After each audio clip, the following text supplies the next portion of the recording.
रमा एकादशी व्रत कथा। लक्ष्मी कृपा पाने का अद्भुत व्रत। कार्तिक मास रमा एकादशी व्रत कथा। जय श्री विष्णु, जय माता लक्ष्मी।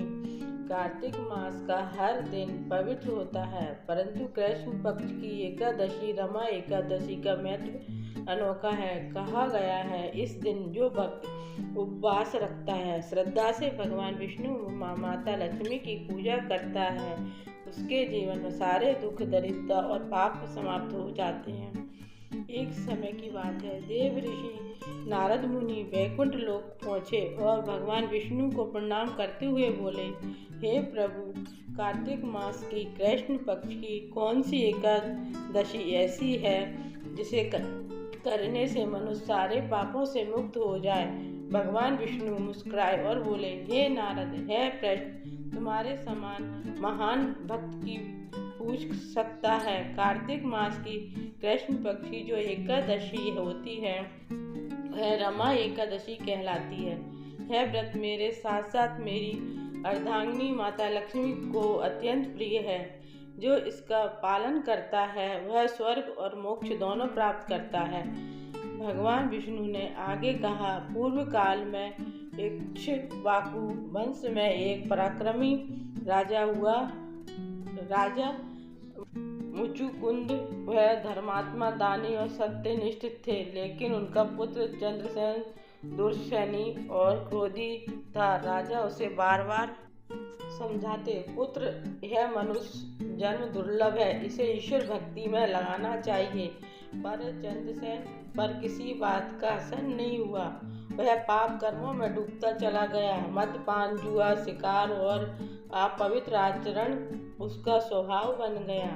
राजा अत्यंत दुखी हुए और वन में जाकर भगवान विष्णु की उपासना करने लगे। इधर चंद्रसेन के पापों कर्मों से पूरा राज नष्ट हो गया। प्रजा ने विद्रोह कर दिया, शत्रुओं ने आक्रमण कर उसका राज छीन लिया। अब वह दर दर भटकने लगा, भूखा प्यासा, दुखी और अकेला। एक दिन वह एक महान ऋषि के आश्रम में पहुंचा। ऋषि ने करुणा से पूछा, बस तुम कौन हो, इतना दुखी क्यों हो? चंद्रसेन ने आंसुओं से कहा, हे महर्षि, मैं राजा मुचुकुंद का पुत्र हूँ। अपने ही पापों से सब कुछ खो चुका हूँ।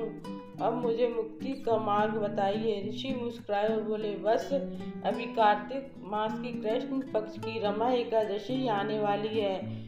उस दिन भगवान विष्णु और माता लक्ष्मी जी की आराधना करो, उपवास रखो, भजन करो, सच्चे मन से प्रार्थना करो।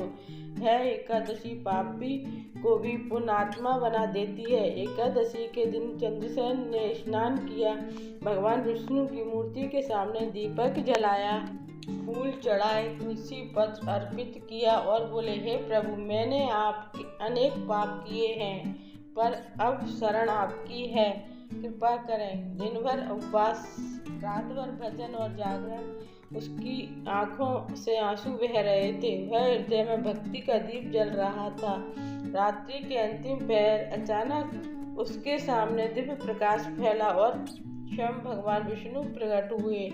भगवान बोले, बस तुम्हारे पाप इस रमा एकादशी व्रत के प्रभाव से नष्ट हो गए हैं। अब तुम पुण्य आत्मा हो गए हो। धर्म के मार्ग पर चलो और अपने जीवन को सार्थक बनाओ। चंद्रसेन ने नेत्रों से आंसू, आनंद के आंसू बहने लगे। उसने भगवान को प्रणाम किया और उसी दिन से उसका जीवन बदल गया। वह पुनः धर्म प्रिय, दयालु और न्यायप्रिय राजा बन गया। राज्य में सुख, शांति और समृद्धि लौट आई। भगवान विष्णु ने नारद मुनि से कहा, हे नारद, जो भक्त इस एकादशी का व्रत करता है वह माता लक्ष्मी की कृपा का अधिकारी बनता है।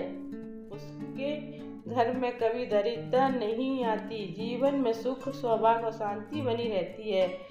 व्रत विधि संक्षेप में, दसवीं रात्रि को सात्विक भोजन करें और संयम रखें। एकादशी के दिन प्रातः स्नान कर व्रत का संकल्प लें। भगवान विष्णु और माता लक्ष्मी की मूर्ति या चित्र के सामने दीपक जलाएं।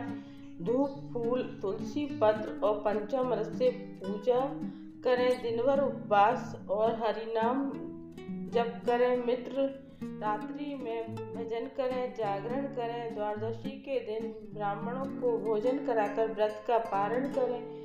जो व्यक्ति श्रद्धा से रमा एकादशी व्रत कथा सुनता है या सुनाता है, उसके जीवन से सारे दुख मिट जाते हैं। माता लक्ष्मी सदा उसके घर में वास करती है और अंत में उसे भगवान विष्णु के धाम की प्राप्ति होती है। ओम नमो भगवते वासुदेवाय। जय श्री हरि, जय माता लक्ष्मी। धन्यवाद।